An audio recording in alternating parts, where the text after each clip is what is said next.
Christopher Columbus obviously discovered the New World in 1492. He was a great explorer. He sailed his 3 ships, the Nina, the Pinta, and the Santa Maria, and landed in what's today the Caribbean. But this is a particularly important holiday for Italian Americans who celebrate the legacy of Christopher Columbus and the innovation and explorer zeal that he represented. In other words, we're calling it Columbus Day. Yes.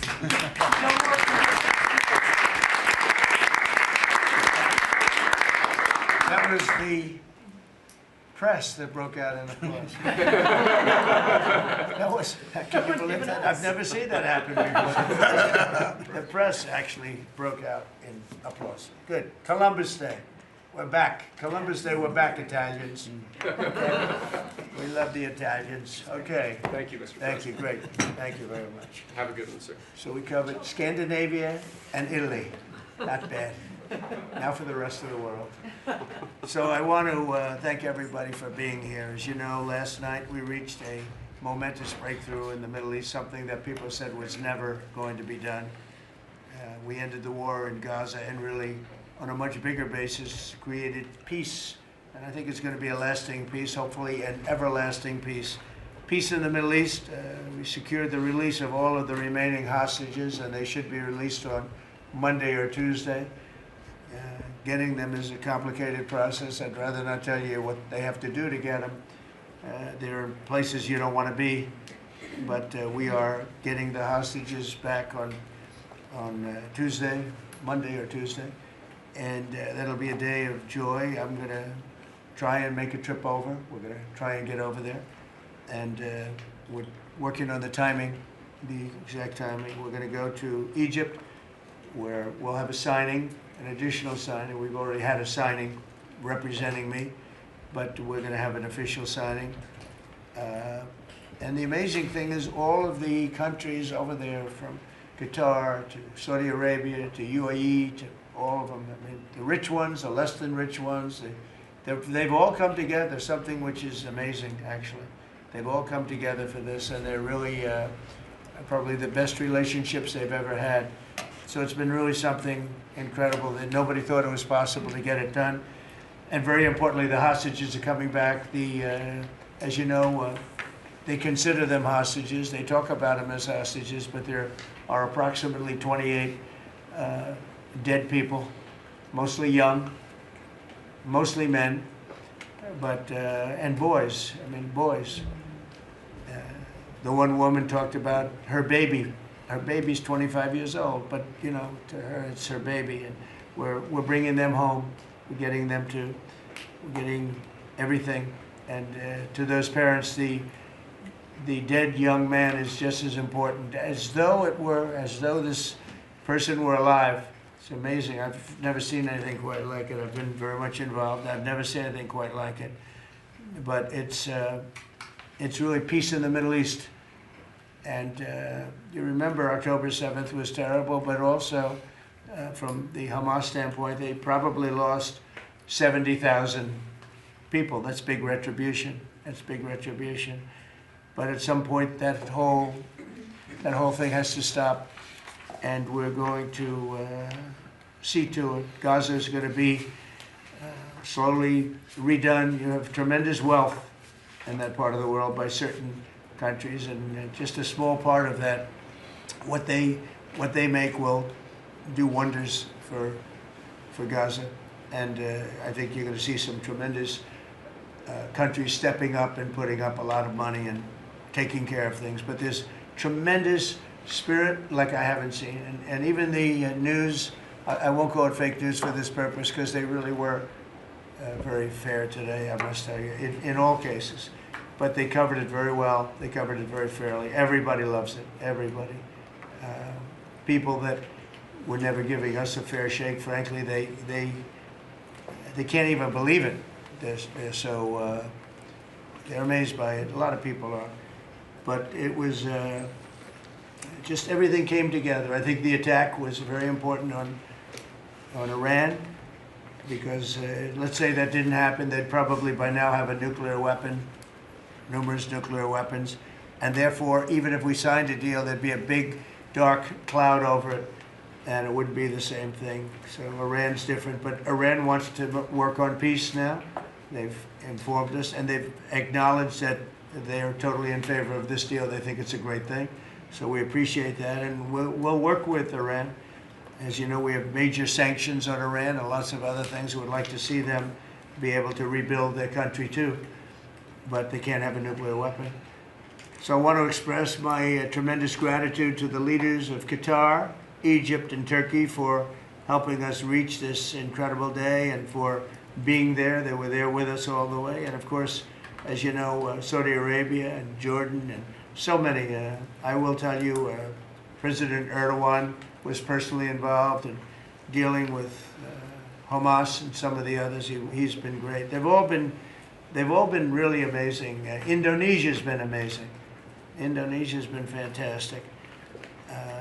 The whole world has come together for this. People that didn't get along, people that didn't like each other, neighboring countries that frankly didn't like each other, but now it's just this moment in time. So we look forward to welcoming the hostages, like you can't believe, home to their families, and that'll take place early next week. We hope Monday or Tuesday. And all Americans should be proud of the role that our country has played in bringing this terrible conflict to an end. And I want to thank, some of the people, JD, you were fantastic, and Pete, you were great. Marco was fantastic. Some of you were very much involved. I'm looking around. So indirectly, I think almost everybody in this room was involved. Susie, I want to thank you very much. You were incredible. You've done an incredible job.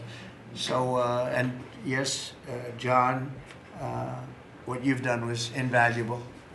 CIA, John Ratcliffe, and he's done an incredible job. So I want to thank you all, and if I'm missing anybody, I apologize, but you've been amazing. And then you have Steve Witkoff, who worked so hard.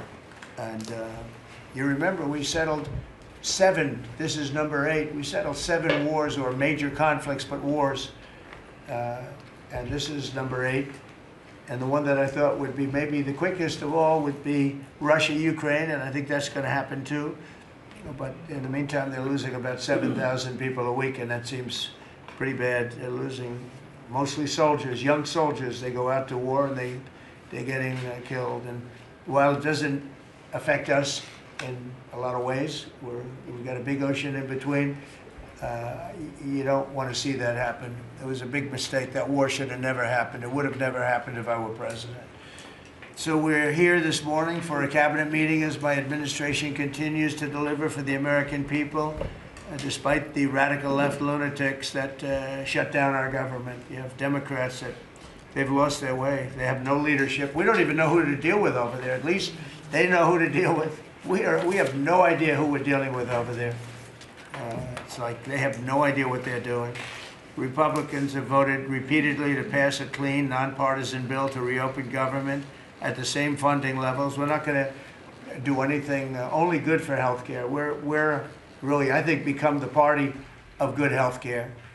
And they keep using health care as a cudgel. They want to try and get everyone thinking about health care. We're the ones that are saving health care. In fact, one of the things we're doing is we're going to be reducing the cost of medicines by 100%, 200, 300, 500%, and even more than that, because as you know, we're in the process of favored nations right now. We've exercised a clause because we were subsidizing the entire world. The entire world pays a fraction of what the United States has been paying. And we've already, numerous Pfizer and other companies have already signed, and other countries are a bigger problem because they've been getting a subsidized rate. We've been paying for years. This has gone on for 30 years. We've been reducing the rate of drugs for other countries because we've been paying much more than we're supposed to. And they used all sorts of ideas like research and development. I said, what about Germany? What about these other countries? Aren't they paying? No, we have to pay research and development. It was all nonsense, and I couldn't listen to it anymore. So it's a very radical, big, tough shift. Very tough. We got a lot of things going on there. But, you know, and you probably heard me say this in my first term, I think it was my 3rd year, we reduced drugs from from the beginning of the year to the end of the year. And I was so proud of it. I actually had a news conference to announce it, and it was 1/8 of 1%.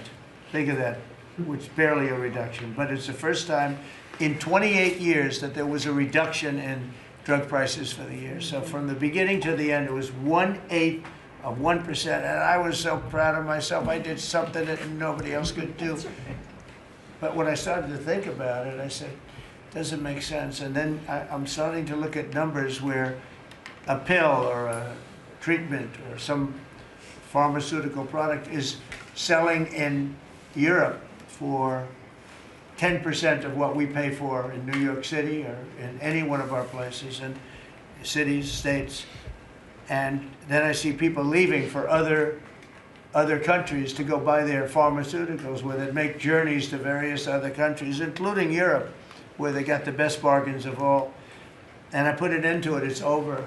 And now we're, in major, I guess, disputes, but we're winning the disputes by a lot. With the countries, a couple of countries said, we won't do this. I said, well, it's unfair that we're paying 10%, and, you're paying just a fraction of what we're paying for the same product made in the same plant. And they said, well, we're not going to do it. I said, that's okay. You don't have to do it. But I'm going to put a tariff of 9% or 7% or whatever the amount of money is. And I'm going to put a tariff on your country for the amount of money that you're taking advantage of us for. No, you can't. I said, yeah, I can do that. I'm going to do that. And they would immediately agree. And it'd make the tariff substantially more than the number we're talking about. And they would immediately agree. So we have the consent, I think, Bobby, of every country, essentially. They know that if they don't do it, we're going to put a tariff on for double the price, and then they're going to do it. So we never had that before. You never had anybody in here that knew what the hell they were doing, I'll be honest. It really it makes me angry. Because for years and years, and this started many years ago, and basically we subsidize the world. So this is going to have a huge positive impact on Medicare, Medicaid, even Social Security. But anything where there's pharmaceuticals, drugs involved, it's going to have a tremendous impact. So we're going to get drug reductions of 100%. I told you 1/8 of 1% that I was proud of myself. Now you're going to get 100%, 150%, 200, 300, 400, 500%. You're going to get the biggest drug reductions that you've ever seen. And they're already, I guess they're starting to kick in, but we've made deals with numerous companies and we're going for the full board. We want whatever the price is. So that would mean that the world price, because the world is bigger than the United States, a lot more people, but the world price will go up a little bit and our price will come down a lot. So if a pill sells for $10 in London and $100 here, the pill will go to $20 in London and $20 for us. It's pretty simple. And that is a number that nobody can even fathom. It's a little like tariffs. Nobody knew how big they were. Nobody knew until they started seeing the trillions of dollars that have come in. I don't know why they didn't understand it. It's something they should have understood. We were taken advantage of for years with tariffs.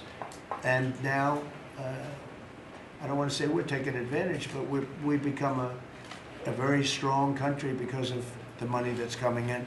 Republicans have voted repeatedly to pass a clean, nonpartisan bill to reopen our government. And remember, at the same funding levels, both parties have supported in the past. So the radical Democrats have chosen to put the economy of our country. We have the best economy we've ever had. We had the best economy in my first term. But we have an economy that's blowing it away, and we have the Democrats that are trying to obstruct. They don't want to have a good economy. I don't think they want to have a good country. That's why they try and stop our law enforcement from doing what we did in Washington, D.C. Washington, D.C., we have a great, safe, beautiful capital right now. Beautiful. It's so safe. You can walk down the street. Numerous people standing before me were mugged, and you're not going to get mugged anymore. We have a safe capital, one of the safest. We took it from one of the most unsafe places to one of the most safe places in the country. And we also beautified it, and we're in the process of doing even more so. So we're very proud of our capital. Again, we were embarrassed by our capital. A lot of people being killed. They'd come from Iowa, Indiana, Florida, they'd come up and they end up getting shot. They're not getting shot. We moved out 1,700 people approximately, right? Approximately 1,700 hardened criminals, career criminals. They moved them out. So Chuck Schumer and Hakeem Jeffries and the congressional Democrats are holding the entire federal government hostage. I will tell you, a lot of Democrats want to get this thing open too. They do. They're calling us and they just want to get it open. And all we're doing is saying, just play the same thing until we get it straight. And they don't know how to go about it. I mean, and the problem is we really don't know who the hell is leading the Democrats. You have this AOC, I don't know her at all, but I watched her the other day. She said, well, if they want, they could come to my office. That's not leadership, you know. The only one that challenged her actually was Nancy Pelosi, and Nancy's not looking too good. I don't know what happened to Nancy, but she's not looking great. But she was the only one, I give her credit, she was the only one that challenged her. But AOC said that they can come to her office and negotiate, the Republicans. And we're saying, oh, I didn't know she was in leadership. But she's taking Hakeem Jeffries' place, and Schumer's afraid that she's going to run against him. And right now, I don't know, he can change, life is crazy, right? But right now he can't beat, I don't think he can beat anybody. So he'll lose in a primary. I would say he'll retire before he loses in a primary. So I think Schumer's going to retire because he can't beat anybody. His polls are so bad. Meanwhile, the Democrat shutdown is causing pain and suffering for hardworking Americans, including our military, our air traffic controllers, and impoverished mothers, people with young children, people that have to live not the greatest of lives. But we're doing so many tax cuts. We've cut their taxes. The great big beautiful bill, we've cut their taxes at levels that nobody's ever seen. I mean, no tax on tips, no tax on Social Security, no tax on overtime. It's been a great thing for a lot of people. They're doing great. Despite all of the damage that it's caused, the shutdown has been, you know, pretty damaging. I mean, it's not yet because it's early, but it gets a little bit worse as it goes along. And we'll be making cuts that will be permanent. And we're only going to cut Democrat programs. I hate to tell you. I guess that makes sense. But we're only cutting Democrat programs. But we're going to start that. And we have Russell, we can talk to you about it if he wants to, but we'll be cutting some very popular Democrat programs that aren't popular with Republicans, frankly, because that's the way it works. They wanted to do this, so we'll give them a little taste of their own medicine. But Chuck Schumer proclaimed this morning that every day gets better for them. No, every day it's actually getting worse for them. And they're having a rebellion in the Democrat Party because they want to stop. And if you saw all of Schumer's, I watched last night like 10 different times over the years, he said, you can't shut down government, you can't shut down, and now he's the one that shut it down. So this is a confession that he's acting not to serve the people, but to serve the partisan interests of his party. And I don't think he's serving them well because they're way down. Look, they just lost an election in a landslide. You know, it was interesting. I watched Kamala. It was a sad figure. I watched her the other day saying the election was very close. I said, no, the election was a landslide. We won the popular vote by millions. We won the Electoral College by, I think, 312 or 315 to 220 something. But there's another one that we won that's probably, that's why when you see the maps are completely red. It's counties. The counties, we won at 2,505 to 525. So 2,500 to 525. That's called one of the greatest, biggest landslides in history. And that's one that people are using now as a primary. But literally, when you see it colored in, the entire country is red, representing Republicans. So, you know, they go around, they just lie. They just lie. And everything's a big lie with them. Well, the other side, and the other thing I don't understand is, Christie, I looked at crime numbers in Chicago. They're through the roof. And I have a governor who stands up every day and tells us how wonderful Chicago is. It's just a lie. It's like a con job. It's like Gavin Newsom. He says how well he's doing in California, and they're doing terribly. Population's getting smaller. People are leaving. and other people are coming in, and you know, I wouldn't say it's an even trade. While the other side is focused on playing games, the Trump administration is focused on creating jobs, bringing down prices, and we've really brought them down a lot. That's the other thing. We're bringing down prices a lot. We're bringing down grocery prices, but the big thing is energy. When you bring down energy, everything comes down, and the energy prices are way down. I see we're down to about $61 now a barrel, and what gasoline's going to be, I think gasoline's going to be below $2 at some point in the pretty near future. It's very low, much lower than it was under Sleepy Joe. And we're restoring law and order in our country. We're restoring it here, but we're restoring it right now. We're in Memphis. We're going to Chicago. We're going to other cities. Many governors are asking us to, including Democrats are trying to ask. I don't know what the big problem is. If I were a Democrat governor, I'd be saying, whatever you can do to get crime down, I'll take anybody. You can bring them in I don't care who it is. A lot of people said that. They interviewed women, these beautiful women in Chicago, black women with a MAGA hat, a red hat. They said, we don't care who he brings in here, but this place is really dangerous. We just want crime to stop. It's true. They don't care. You know, they don't differentiate between the National Guard and the Marines. They don't care. They'll take anybody.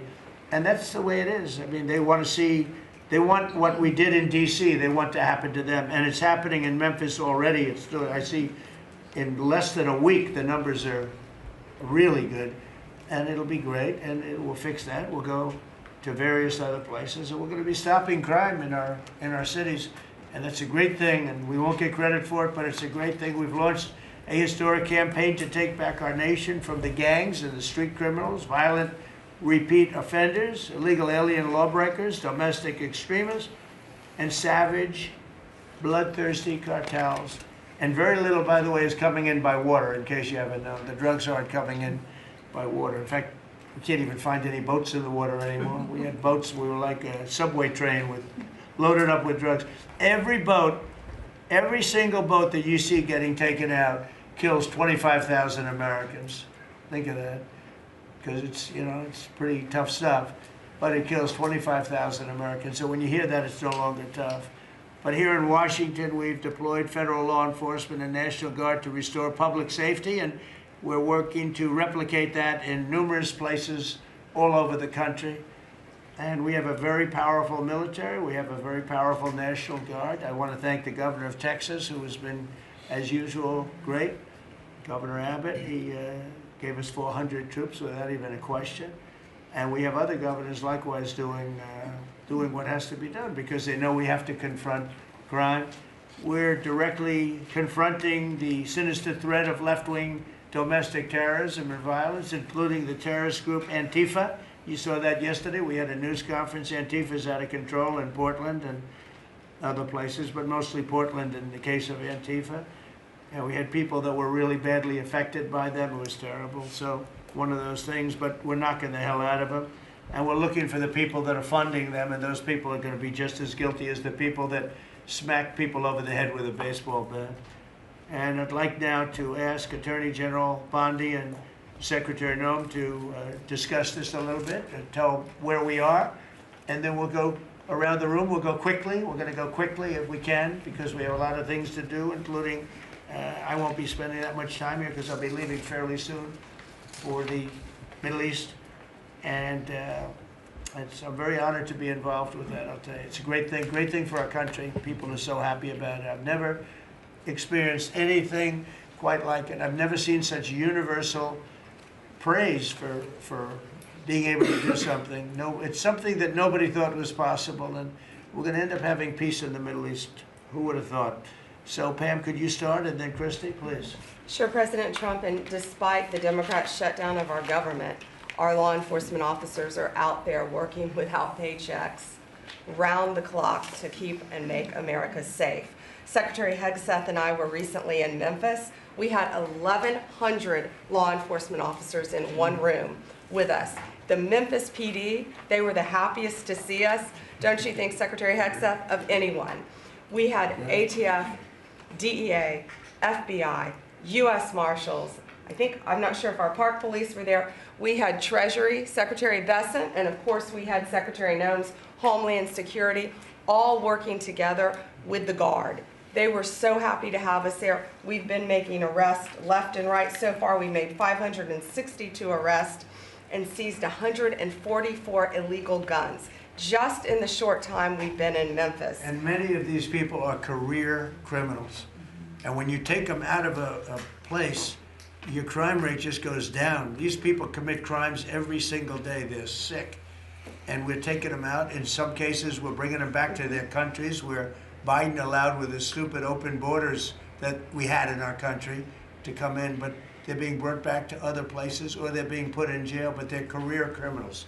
President Trump, last night alone, we made 91 arrests, 19 firearms off the streets, and one was a warrant for a homicide, and 4 sex offenders who had active warrants. One was a sex offender on a child. Everything we did in Memphis was worth it, in my opinion, for that one arrest. Think about that. We got a child rapist off the streets, but yet we've made 562 arrests and still going strong in Memphis. Just what we did in DC. But it's because it's all of us. It's a team working for you to make America safe, all together, round the clock. Thank you very much. Thank you, Pam. Thank You're you, doing a great President job. Trump. And it's amazing that we're not getting cooperation from Democrats. It's like, it's a new issue. You know, we have all the old issues of the wall and the border and all of the things, men playing in women's sports who they still want that, transgender for everybody. All these issues are so crazy, but we have a new one. It's called crime. We stop crime and they allow crime. They want crime. It doesn't make sense. I think it's as ridiculous as the other things that we talk about all the time.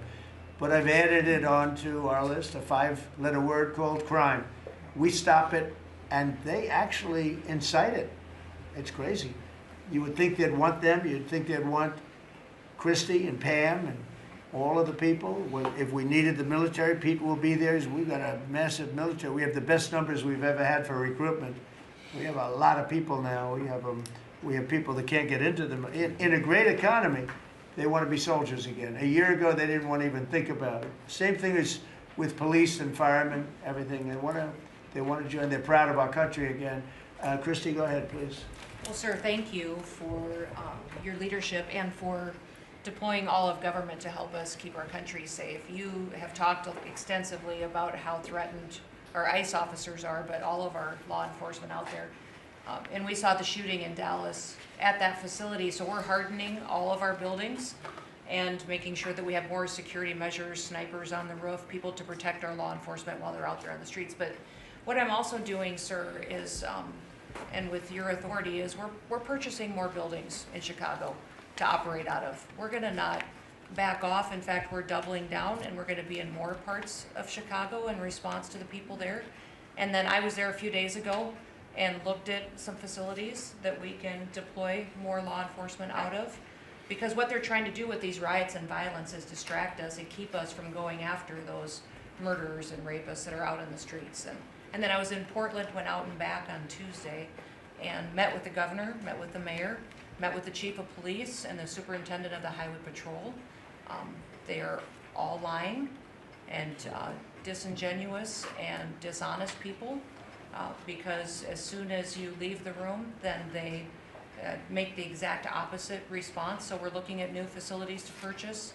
They're in Portland too, and we're going to double down. And I told them if they didn't meet our demands for safety and security on the streets and work with us, then we were going to bring in more federal law enforcement. So I want to thank Pete and the Department of War for all their help. They've been fantastic. But while we fight litigation and work with Pam on that, we're going to send more of our resources and men and women out there to keep everybody safe. So no worries. What we see in DC and what we see in Memphis for benefits for people in the safety and security, we'll see that in Chicago and Portland. And the numbers in Memphis, it's only a week, but the numbers have been amazing, I understand. That's exactly right. The crime numbers are way down.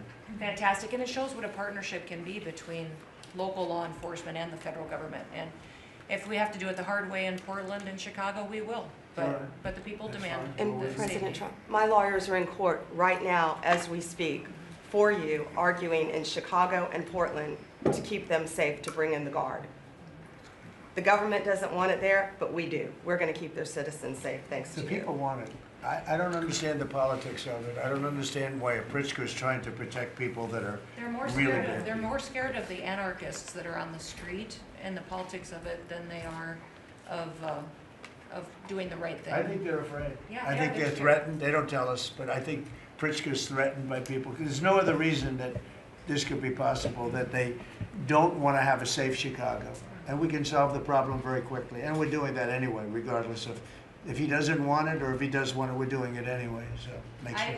I asked the mayor that himself. He said that Portland was perfectly safe, a beautiful city, no problems. And I said, well, why did you clear the streets for me today then and build out a 4-block radius to make sure I could get in and out of here?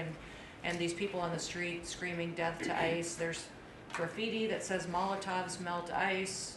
We have the guillotines. We're going to use them. Portland's almost different. It's like anarchists. It is. It really is. You know, it's really different than a lot It's of the awful. others. This is a sick situation, but those are anarchists. Those are people that want to overthrow government. They're really degenerates. And we're finding out who is supplying all of those beautiful signs and everything Well, else. Scott's been fantastic. His team finding the financial networks is great. That's what Okay, gives Scott, everybody. Scott will do that. That's easy for Scott. We got a great team, sir. That's good. How about we go to Marco? You can talk a little bit about what's going on and Well, go ahead. yeah, Mr. President. I don't know if one day perhaps the entire story will be told about the events of yesterday, but suffice it to say, it's not an exaggeration that none of it would have been possible without the President of the United States being involved.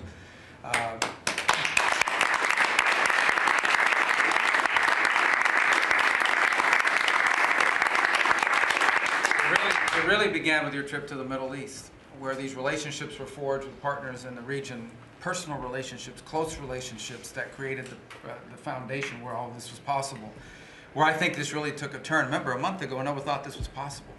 Where it really took a turn about a month ago, less than a couple weeks ago, is when we were at the United Nations, and you convened a historic meeting, not simply of Arab countries, but of Muslim-majority countries from around the world, including Indonesia was there, Pakistan was there, and created this coalition behind this plan. Then on that following Monday, you met with the Prime Minister of Israel here, and that plan was presented. And then, of course, our great negotiating team followed up on it. In the interim, again, perhaps the stories will be told, perhaps they will never be told. The President had some extraordinary phone calls and meetings that required a high degree of intensity and commitment, and made this happen. And I think what's important to understand is that yesterday what happened was really a human story. There's a geopolitical aspect to it, there's no doubt about it. It creates the conditions for Gaza to one day be a normal place again, and people to have a better life, and Israelis to be safe. But yesterday was a human story. And because of the work you put in, and honestly, not only is there no other leader in the world that could have put this together, Mr. President, but frankly, I don't know of any American president in the modern era that could have made this possible. Because of the actions you have taken unrelated to this, and because of who you are and what you've done and how you're viewed. And this weekend, because of that, at some point very soon, we are going to see 20 living human beings emerge from the darkness into the light for the first time in 2 years. And that is because not only were you used the credibility and the power and the prestige of this office and the relationships you created, and you committed yourself to making it happen. And I think it will go down as a historic moment in the history of our country, and something our country should be very proud of, that we have a president that's committed to not just peace, but to the human aspect of reuniting these families. My last point on this is just a couple days ago, Secretary Lutnick hosted us all, many of us, at the Kennedy Center. And we have these families, we've interacted with them for so many years, for 2 years now.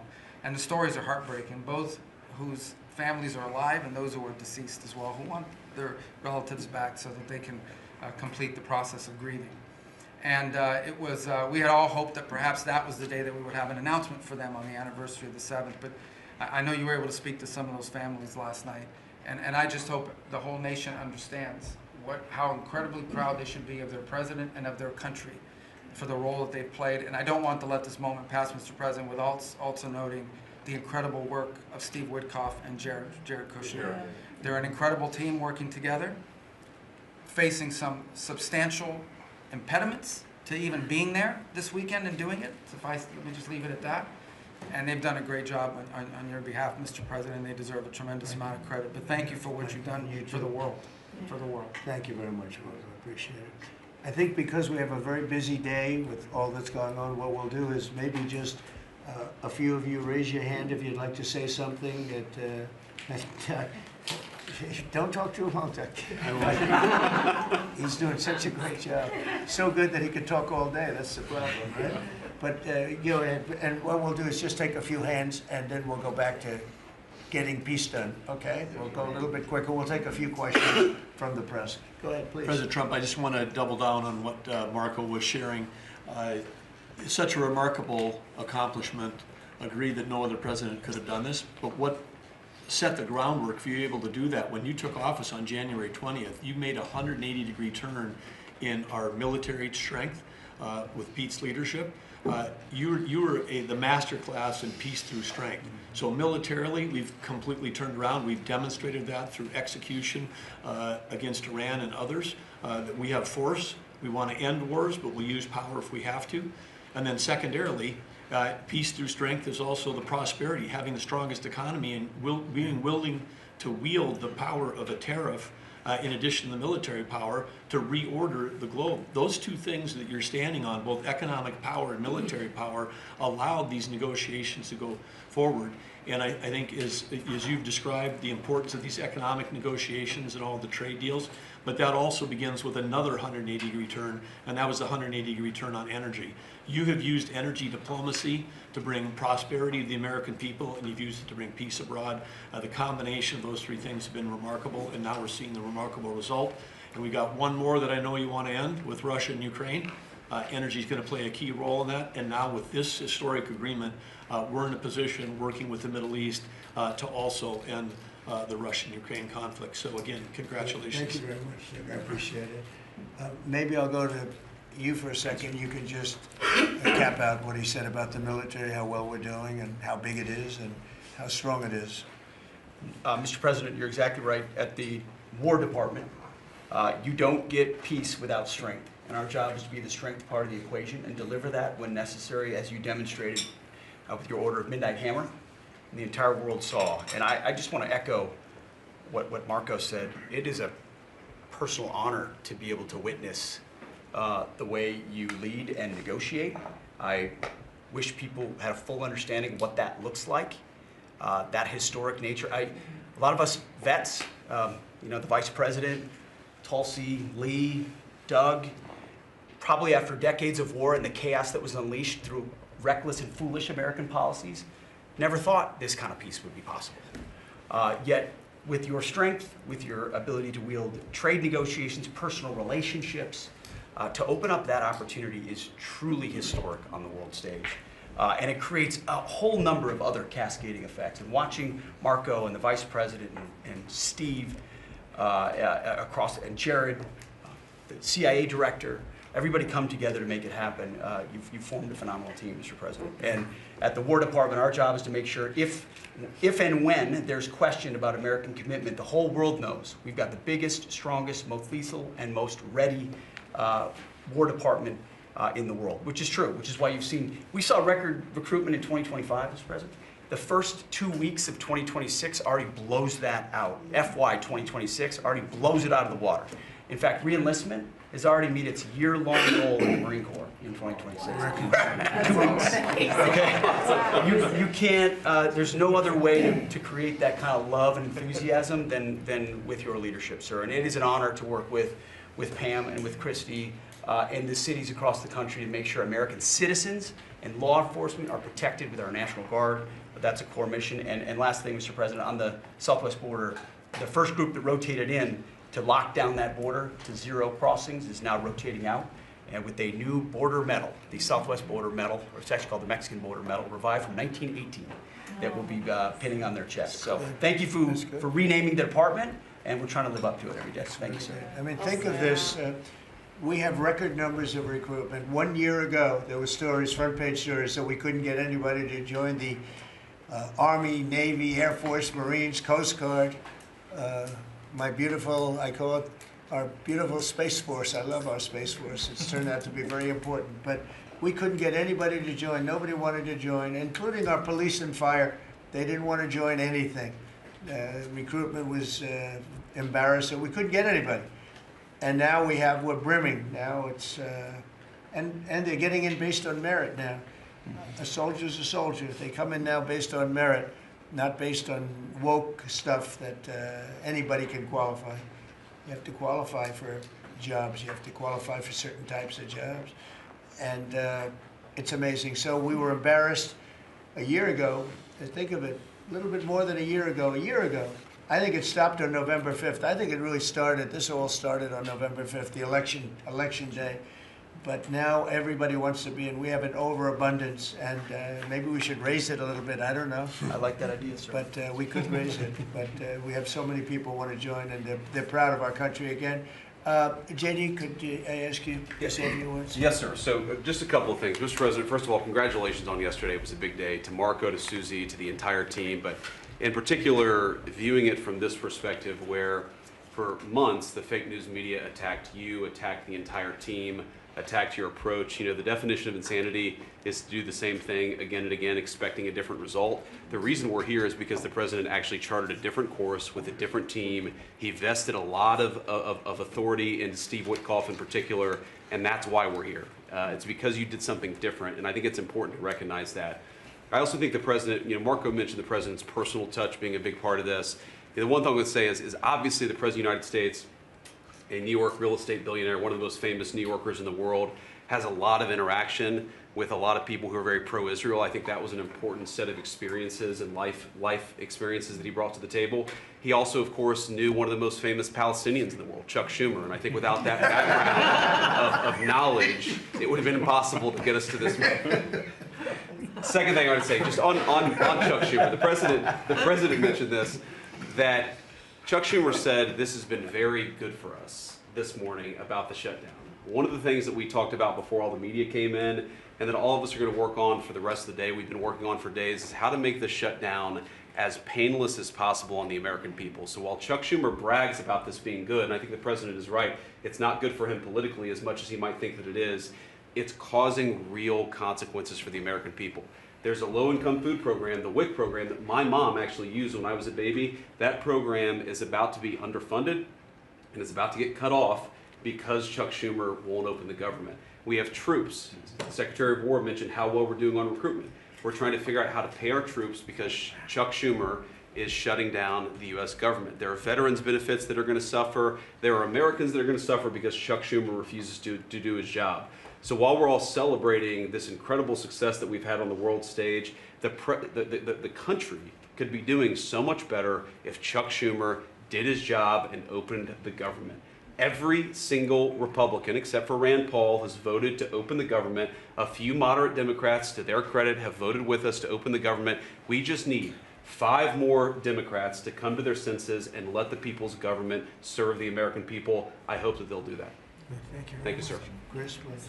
Yeah, to follow up on that point, Mr. President, the Democrat or Schumer shutdown did not begin 8 or 9 days ago. It began 8 or 9 months ago with your inauguration. For the first time in American history, every Senate confirmed appointee who are our deputies to run our department, every one of them has been filibustered.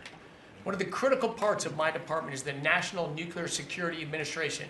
It maintains, manufactures our nuclear weapons and our engines for nuclear submarines and nuclear aircraft carriers. We are a key supplier to Secretary of War Pete Hegseth. They filibustered, the Democrats filibustered the leader, the administrator of the National Nuclear Security Administration, would not let him come into my department until the Republicans 2 weeks ago changed the Senate rules so they could confirm him and we could have a leader. They filibustered the leadership, now they're filibustering the funding. In the next 6-7 days, we're going to run out of funding, and the retooling of our nuclear stockpile, the ultimate guarantor of our sovereignty, is going to be underfunded, and we're going to have to slow down and creep to a crawl these efforts. Just incredibly irresponsible for Schumer to worry about his own reelection and not the 340 million Americans that count on the efforts of our military and all of our departments. It's truly offensive, and we need to bring it to an end as soon as possible. Let's open the government Thank you back very up. much. And you're doing a great job. Thank you very much. Bobby, did you want to say something? You got a lot of things happening. A lot of things. A lot of very positive things, actually. Mr. President, I'm glad you're getting bipartisan accolades on the Mideast peace agreement. You should also get bipartisan accolades on the MFN agreement. It is an historic agreement that's going to benefit every hardworking American. It's going to lower the price of drugs for every American. By the time this administration is over, we will have 95% of the drugs in this country will be the lowest price in the world. It immediately begins to affect Medicaid, Medicare, Social Security, the other government programs. I remember when I went through the confirmation process, and the principal preoccupation of the Democrats during that process was whether I would continue the IRA negotiations on drugs. The Democrats negotiated 10 drugs. I'm supposed to negotiate every year 15. The 10 that they negotiated, they claimed to get a 22% reduction, but it was a lie. It was 22% under the list price, which was actually higher than the price we were getting.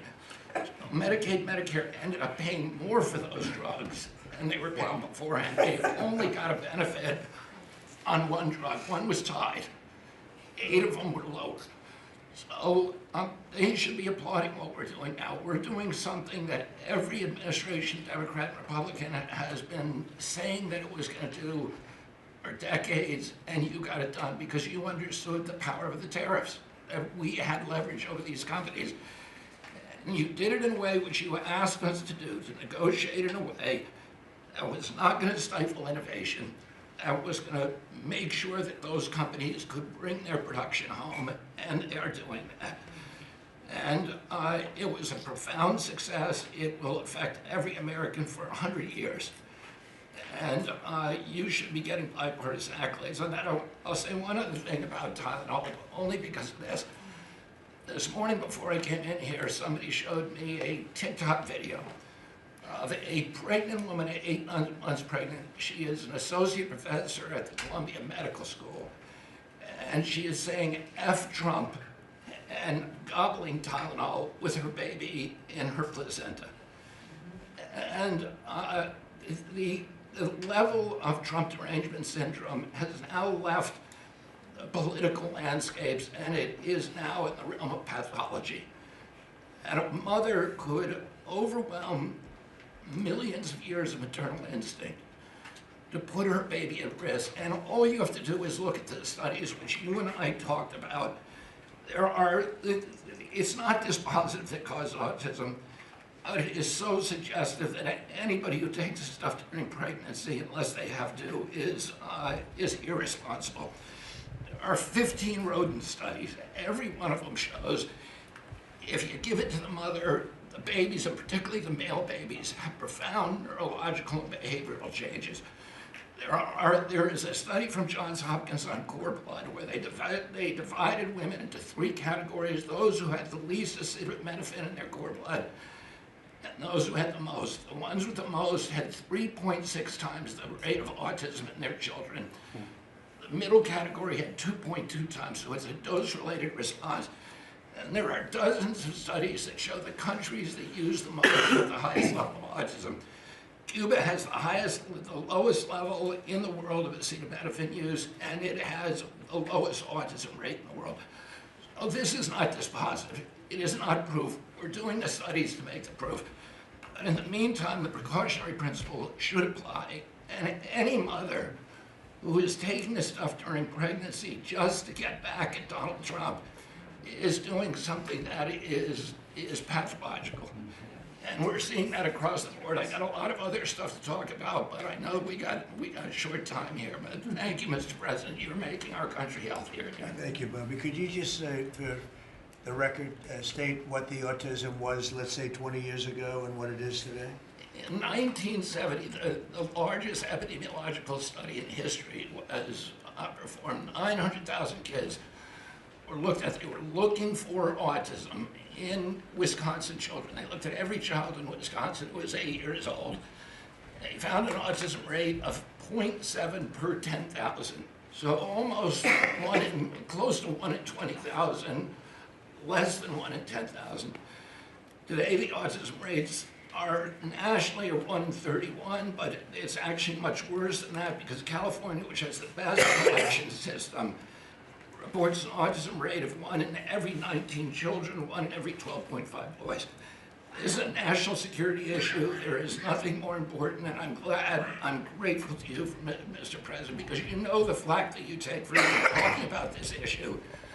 You've shown courage and you've shown leadership, and I can't thank you enough for letting me do this work. Thank you. So think of that, 1 in 20,000, and now it's 1 in 12 for boys, 1 in 18, 19 for girls.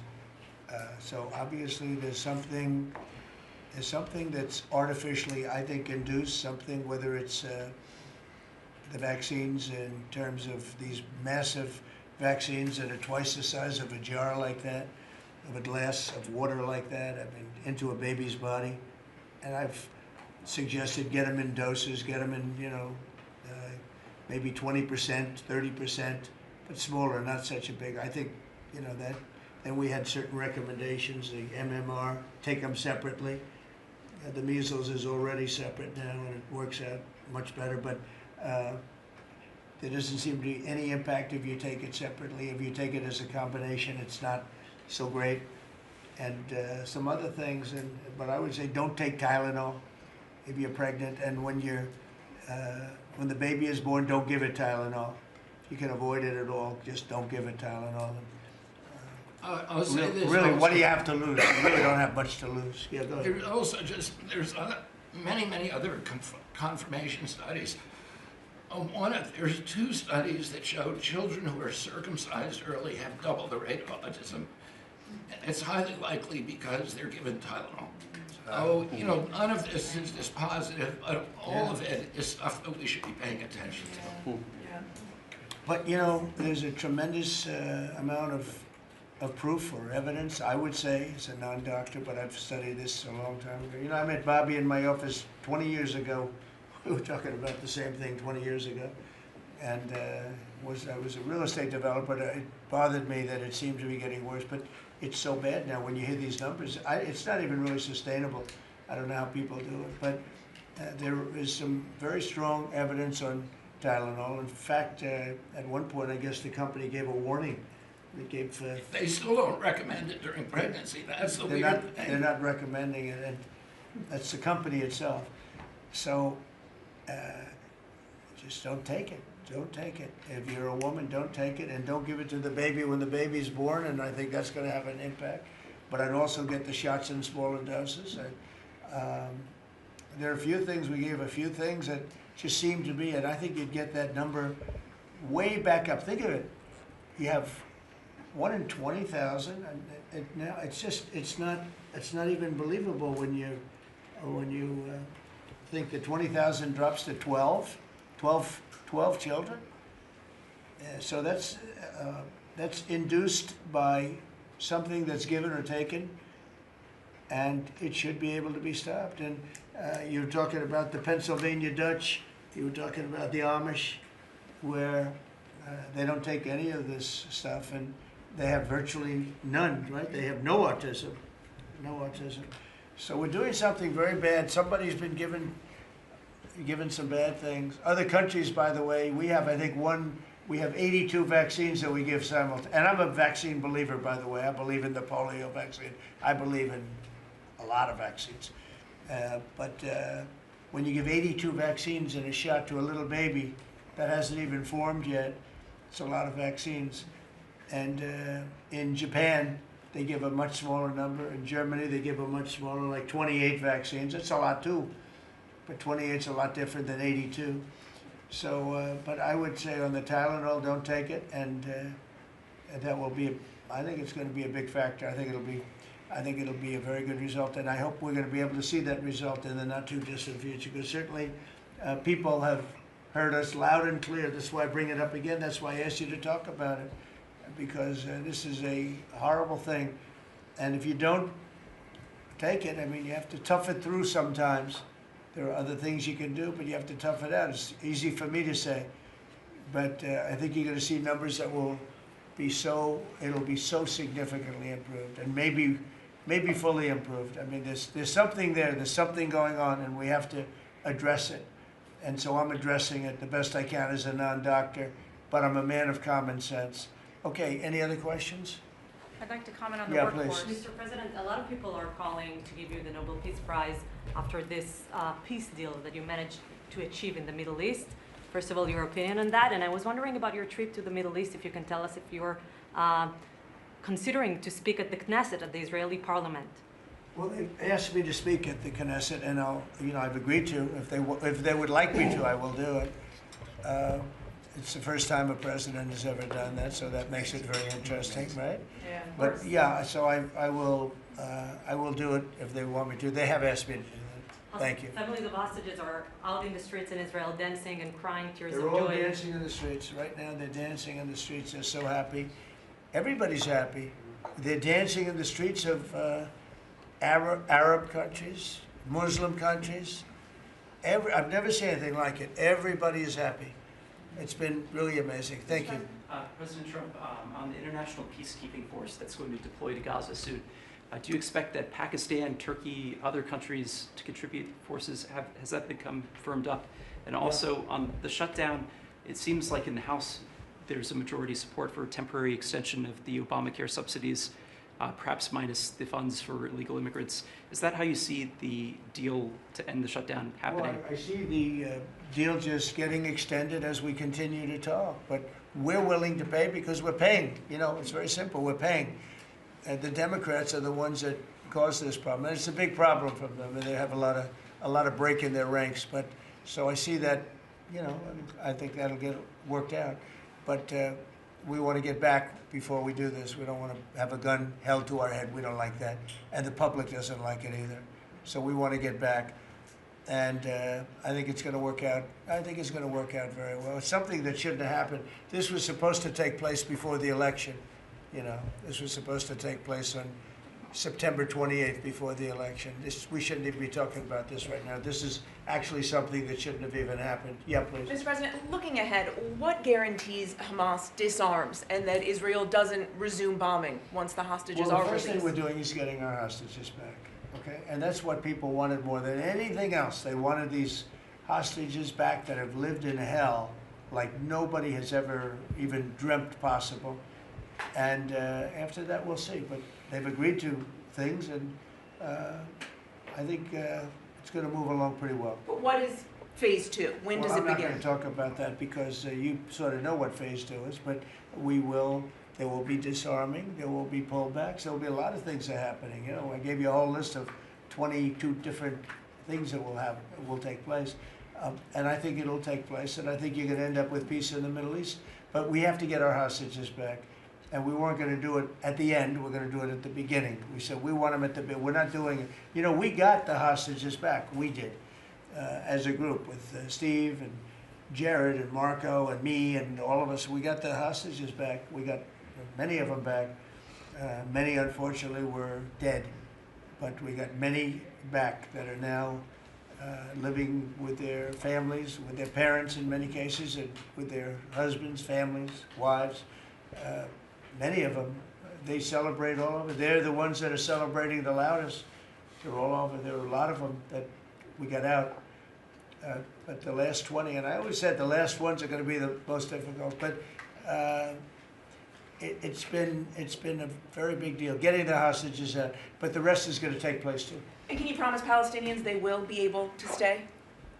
Well, they know exactly what we're doing. We're going to create something where people can live. You can't live right now in Gaza. The place is it's a horrible situation. Nobody's ever seen anything like it. So yeah, we're going to create better conditions for people. Yeah, please. Mr. President, excuse me, what kind of security guarantees is the United States going to make for Gaza? Well, we're going to work with very wealthy countries that love people, frankly. I know them very well. They love people, but they love Arab people, and they love Muslims, and they love, I think right now they love everybody, and they're immensely wealthy, and they're going to be involved in putting up money, and for them it's a small amount of money. For somebody else it's a large amount of money, but you know, these are the wealthiest countries in the world, and they'll be very much involved in making it as good as possible. And what's Please. your take now on Go a ahead. two-state solution, sir? Just to follow up on that. What is your view now on a two-state solution for the? I don't have a view. I'm going to go with what they agree to. Mr. President, given that there are some tough provisions for Israel in this agreement, are you at all concerned that Bibi Netanyahu may not continue in his post? He may be deposed. That Bibi may go a little bit out of whack. That he may no longer be prime minister when this is over. Look, that's politics. It could be. I don't know. I think he's very popular right now. He's much more popular today than he was 5 days ago. I can tell you. Right now, maybe people shouldn't run against him. 5 days ago, it might not have been a bad idea. No, Bibi's become. This has been a very good thing. I don't think he did it for that reason. Okay, but I think just looking as an analyst would look at this, I think Bibi should be very popular right now. Yeah, please. What will happen if Hamas says that it cannot locate or was not able to find all of the deceased hostages' bodies within the time frame? Well, we'll have to see. I think that's going to be, it's largely been answered. We know where most of them are. Actually, the bodies are a bigger problem because some of the bodies are going to be a little bit hard to find. It's a terrible thing to discuss even, but you understand, we're all people, we're grown-ups, we understand life. Nobody can understand this stuff because this could have taken place, but we have the hostages for the most part, and so I don't think it's going to be overly big. The situation with the bodies, they say 28. Some are going to be a little bit hard to find, but we're going to do the best we can. Yeah, please. If they don't find them within the time frame. Please. Thank you, sir.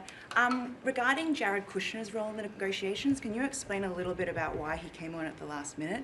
And then in regards to the WIC program that the Vice President mentioned, do you know when the funding that you promised through the tariff revenue will actually go through to communities? Because there's reports that WIC providers are actually starting to close down today. Well, okay, let me just answer the Jared. So Jared's a very smart guy. He did the Abraham Accords. Some people say the Abraham, which I love the way that sounds, but he did the Abraham Accords. It was a great thing. 4 big countries joined. If I were president, if the election would have been a correct election, which it wasn't, you'd have every country in there. Maybe even Iran would have been in there, frankly. But you'd have every country in. Now, by the way, that's going to be filled up rather quickly. People want to join the Abraham Accords. And I put Jared there because he's a very smart person. And he knows the region, knows the people, knows a lot of the players. And the combination of him and Steve Witkoff and Marco and Cooper, who is, as I hear, has been fantastic. And others that were involved, JD was very much involved. I mean, we had a very smart group of people working. We had a lot of different players, different countries, and very diverse countries, very different from each other. They had certain things in common, but they had a lot of things, mostly things that were not at all common to their countries. So we had a very smart group of people. These are high IQ people. Okay, I talk about how many low IQ people we have in our government. We got some real low ones, but some shockingly low. But these are very high IQ people, and that's what we want. I like high IQ people. Yeah. Mr. President, thank you. Can I ask you about the China? You're meeting with President Xi. The Chinese have now set to put in new export controls on rare earth minerals, and they've stopped buying soybeans from the U.S. What do you hope to get out of that meeting now with President Xi? Well, we'll see. I mean, I just heard this a little while ago before we came in, so I haven't been briefed on it. The export. I mean, look, we have the ultimate export. We have import, and we have export. We import from China massive amounts, and maybe we'll have to stop doing that. But I don't know exactly what it is. Neither do you. Neither does anybody. It's a little bit soon. I just heard about it. So Scott and Howard will figure that out, and I'm sure we'll be able to handle it. Can I ask you about the soybeans? What is the plan to help farmers? Is it direct checks? Is it tax? Have you sorted that out yet? Well, what happens with soybeans is we're going to see more and more, I think, opening up, and part of the reason that we'll be discussing, he's got things that he wants to discuss with me, And I have things that I want to discuss with him, and one of the things is soybeans. I had a great deal with China where they would buy $50 billion worth of our farm product and manufacturing and other things, but farm product. And it was going along well. Then when the election turned out to be a rigged election and we had the wrong guy get in there, he didn't do anything about it. I used to call up President Xi every 2 weeks, or I'd call up people in China, say, you got to keep going, you're not buying the amount that you agreed to. And this went on for, ever since we signed the agreement. It was a great agreement. So they used to do 15 billion, and I got it up to 50 billion, 50, and it was great. Then when Biden got in, they just never adhered to the agreement, and nobody in Biden's group, as you can imagine, did anything about it. So it just sat there for 4 years, and they didn't adhere to the agreement. And we, it's hard to go back after 4 years of nobody calling them, but I used to call them every 2 weeks. I'd say, you're a little low, or I appreciate it. Oftentimes I'd say, thank you very much. You are totally adhering to the agreement. But we had an agreement, they would buy $50 billion worth of our product, mostly farm product. And remember I said to the farmers, buy larger tractors and more land. And that's exactly what happened. They did well. But we do suffer. I'd like you to discuss that maybe for a second, Brooke. Sure. Very quickly, by the way. Yes, sir. But would you just talk about how Biden let us down? Biden, every single thing, every problem the farmer has is because Biden didn't do anything for 4 years. Go ahead. No, I think that's right. This president has been unequivocal in his support of the farmers. First of all, in term one, we worked on it so hard and opened up markets, but especially this term. But here's what everyone has to understand. The farm economy is in a very uncertain time. But that isn't because of the current trade negotiations, although certainly the China part is part of that. But we inherited a slew of issues. First of all, as the president said, when we left Trump 1, we had an agriculture trade surplus. When we came back for Trump 2, it was a $50 billion ag deficit. That isn't everything, that's just agriculture. The second part is the cost of inputs for our farmers increased on average between 30 and 38%, but that includes fertilizer, it includes fuel, it includes interest rates, it includes labor. All of this came about under Joe Biden, a 47% increase in the cost of labor that now Secretary Chavez-DeRimmer and Noam and I are working on. Fuel is coming down, thank you. Interest rates, thankfully, are coming down. A 73% increase in interest rates for our farmers.